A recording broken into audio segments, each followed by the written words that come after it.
তৈরি থেকো, তৈরি রেখো কবরের সামান। একদিন তোমারই নাম মসজিদ হবে এলান।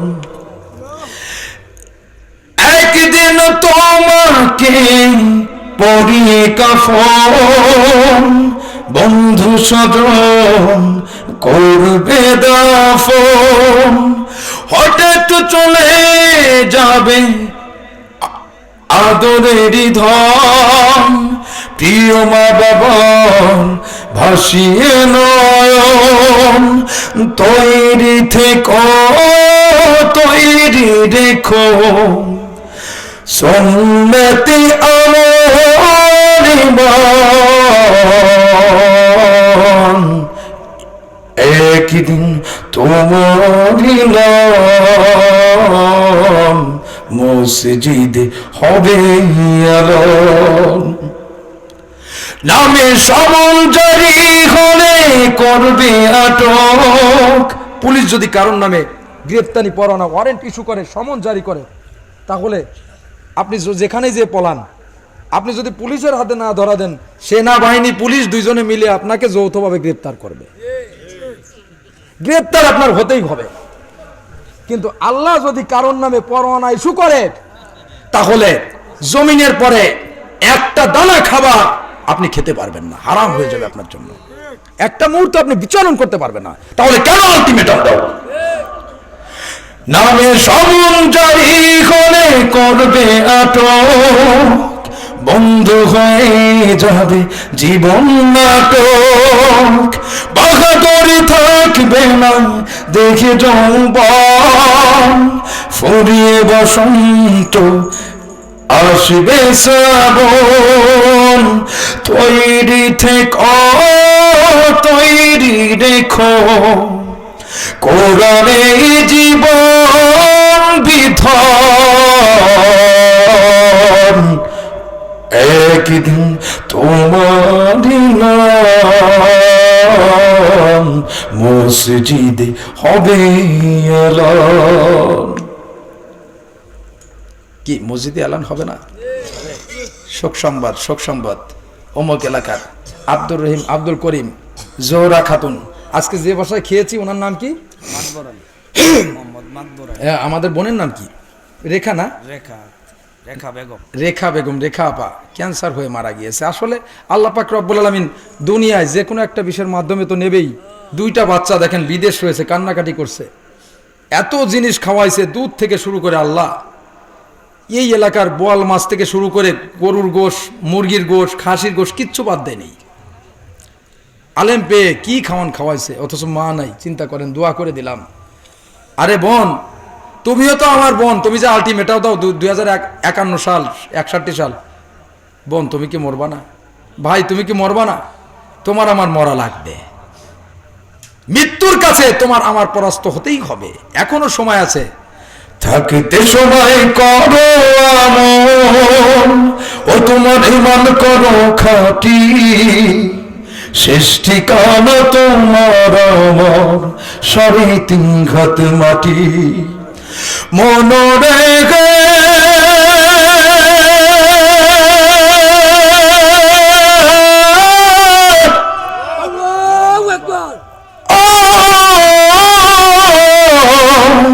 মনরে কত কষ্ট করে তুমি গলা সাদের বাড়ি।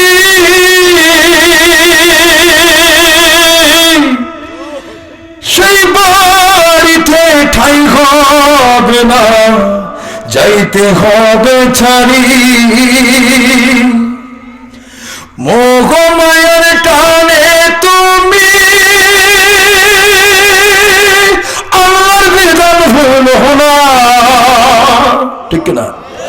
মোহ মায়ার টানে তুমি রবের বিধান হলো না। পাপ পুণ্যের হিসাব নেবেন একদিন মালিক রব্বানা থাকতে সময় করো আমল, ও তোমার ইমান করো খাঁটি, শেষ ঠিকানা তোমার আমার 3.5 হাত মাটি। আমার বন্ধুগণ, একমাত্র মুনাফিকরা মরার চিন্তা করে না। একমাত্র মুনাফিকরা, বিশেষ করে আল্লাহর জমিনে আল্লাহর দিন কায়েম হোক, আল্লাহর দিন প্রতিষ্ঠা হোক, এটা চায় না। কারণ মুনাফিকরা এমন একটা বিশেষ করে জাতি, যারা মুসলমানও নয়, হিন্দুও নয়, খ্রিস্টানও নয়, বৌদ্ধও নয়, মুশরিকও না। মুনাফিকরা হচ্ছে মুসলমানের থেকে ফায়দা খোঁজে। কি খোঁজে? ফায়দা খোঁজে। রব্বুল আলামিন বললেন, শেষ করে দিব, অল্পর মধ্যে শেষ করে দিচ্ছি। রব্বুল আলামিন বললেন, যে আয়াতটা পড়ছি, আয়াতের শেষ করে দিয়ে আমি করে দিচ্ছি। বিশেষ করে এই আয়াতের আলোকে জিয়াদ নিয়ে আরেকটা আয়াত তেলাওয়াত করলাম না, ও এত শেষ, আগেরটা পরেরটা আমি এভাবে ফিনিশ দিয়ে আর সামান্য টাইমের মধ্যে দিবেন তো, আমাকে দিবেন, শেষ করে দিচ্ছি।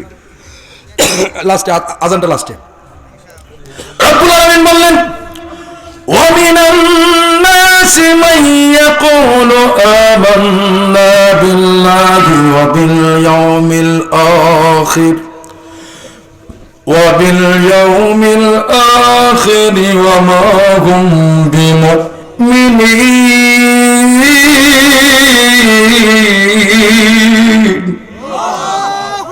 রব্বুল আলামিন বললেন, মানুষের মধ্যে এমন কিছু মানুষ রয়েছে যারা দাড়ি চায়, যারা টুপি চায়, যারা রোজা চায়, যারা নামাজ চায়, যারা হজ চায়, সমস্ত কিছু চায়। রব্বুল আলামিন বললেন, ওটা ডিসপ্লে, ওয়ামা হুম বিমুমিনিন, ওটা মুমিন নাই, ওটা ডিজিটাল মুনাফিক।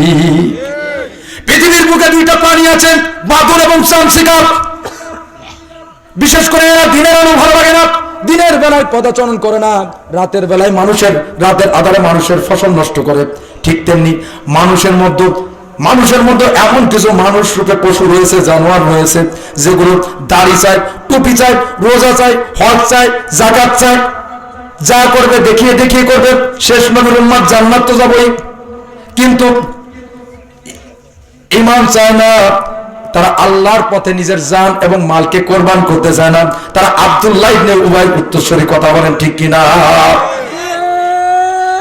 রব্বুল আলামিন অন্যত্র ঘোষণা দিয়ে বললেন, ওয়া ইযা লাকুল্লাযীনা আমানু ক্বালু আমান্না ওয়া ইযা খালাউ ইলা শায়াতিনহিম ক্বালু আমান্না ক্বালু ইন্না মা'আকুম ইন্নামা বিমা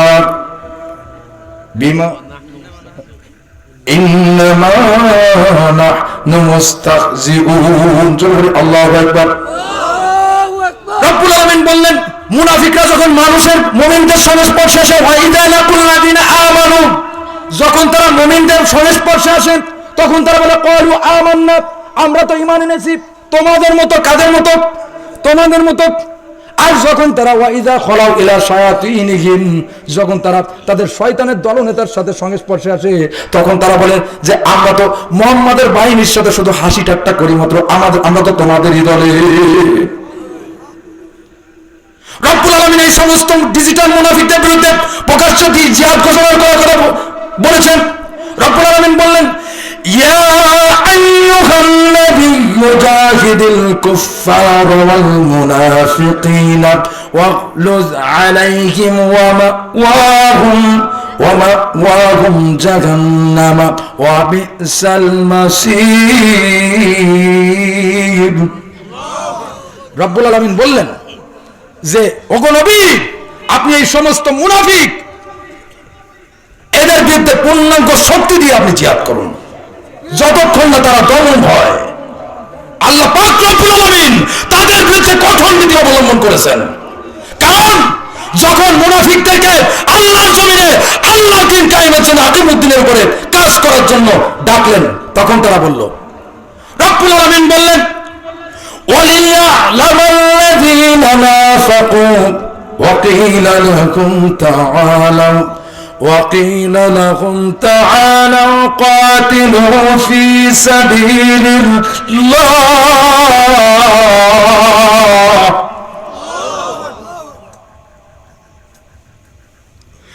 وقيل لهم تعالوا قاتلوا في سبيل الله أو ادفعوا قالوا لو نعلم قتالا لاتبعناكم هم للكفر يومئذ أقرب منهم للإيمان يقولون بأفواههم ما ليس في قلوبهم والله أعلم بما يكتمون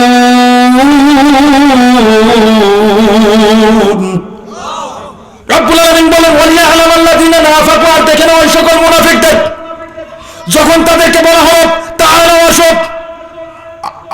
আল্লাহর জমিনে আল্লাহর দিন কায়েমের জন্য, আল্লাহর দিন প্রতিষ্ঠার জন্য আন্দোলন করো, জিহাদ করো, তখন তারা বলল ক্বালু লাউ না'লামু কিতালান লাত্তাবা'নাকুম, যদি আমরা জানতাম যে লড়াই হবে তাহলে অবশ্যই নবী আপনার সাথে থাকতাম।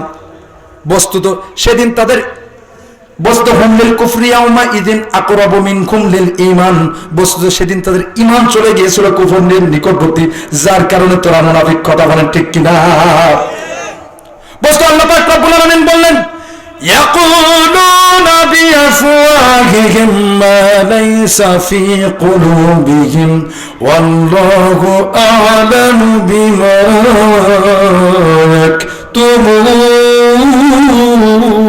ইয়াকতুমুন। আল্লাহ বললেন ইয়াকুলুনা বিআফওয়াহিহিম মা লাইসা ফি কুলুবিহিম, তারা মুনাফিকরা মুখে এমন কথা বলে যা তাদের অন্তরে নেই।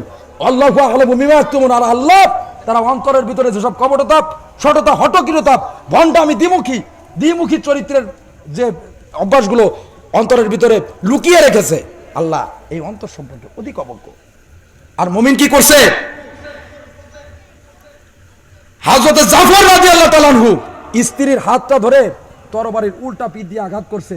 ওগো বিবি, উল্টা দোয়া করো না, জিহাদের ময়দানে যাচ্ছি, আমার আগে একজন রয়েছে, পরে একজন রয়েছে, নিশ্চিত শাহাদাত বরণ করব। সামনে যদি ডাক আসে, যদি দিন কায়েমের ডাক আসে, আপনারা থাকবেন তো? ইনশাআল্লাহ থাকবেন তো? ইনশাআল্লাহ। কেন থাকবেন?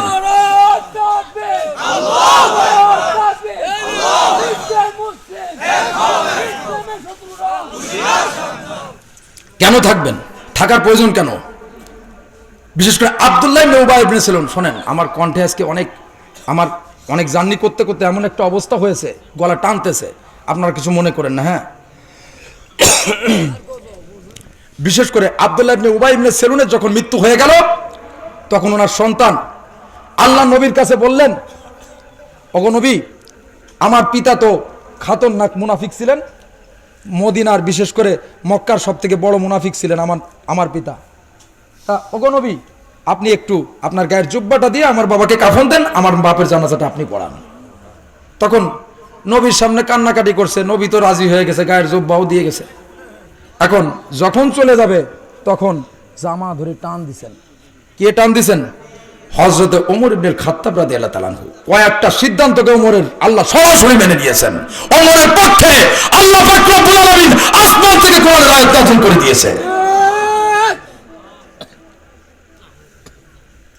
নবী যাচ্ছেন, সাথে সাথে ওমর ইবনে খাত্তাব রাদিয়াল্লাহু তাআলা জামা ধরে টেনে ধরছেন, ওগো নবী আপনি যাবেন না। জিহাদের যখন ডাক দেওয়া হয়েছিল, এই কুলাঙ্গার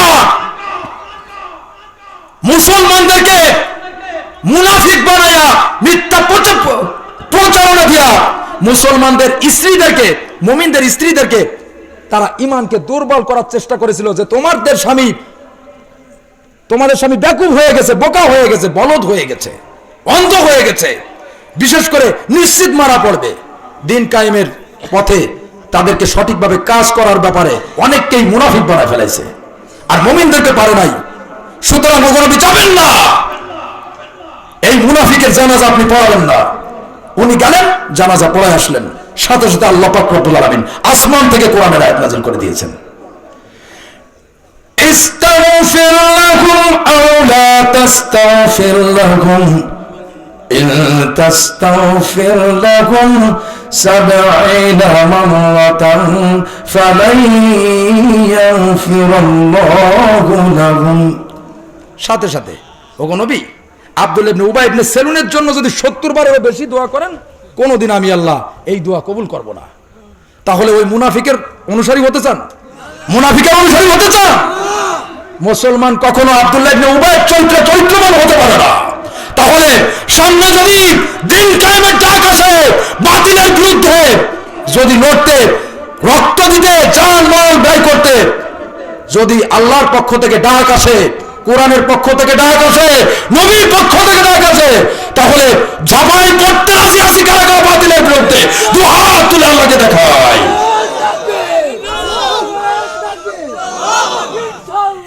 একটা জিনিস বুঝলাম না, এই বৃদ্ধ আমার চাচাটা, উনি একজন অসুস্থ মানুষ, ওনার কণ্ঠে উনি উঠতেছে, যুবকরা কি হয়েছে? যুবকরা কি হয়েছে? হ্যাঁ, আপনারা হাতে চুরি পরেন, আপনারা হাতে চুরি পরেন, আপনারা পারেন না তাকবীর শিখতে? লজ্জা করেন? আল্লাহর নাম জমিনে করতে লজ্জা করেন? আল্লাহর নাম নিতে লজ্জা করবেন না, কারণ এই আল্লাহ আপনাকে পথ দেখাবে, এই আল্লাহ আপনাকে বাঁচাবে। তাহলে এখন একটা দিন কায়েমের আকিমউদ্দিনের উপরে ছোট্ট একটা গজল হবে, আমি নারায়ে তাকবীর বলবো, আপনারা সকলে আল্লাহু আকবার বলবেন।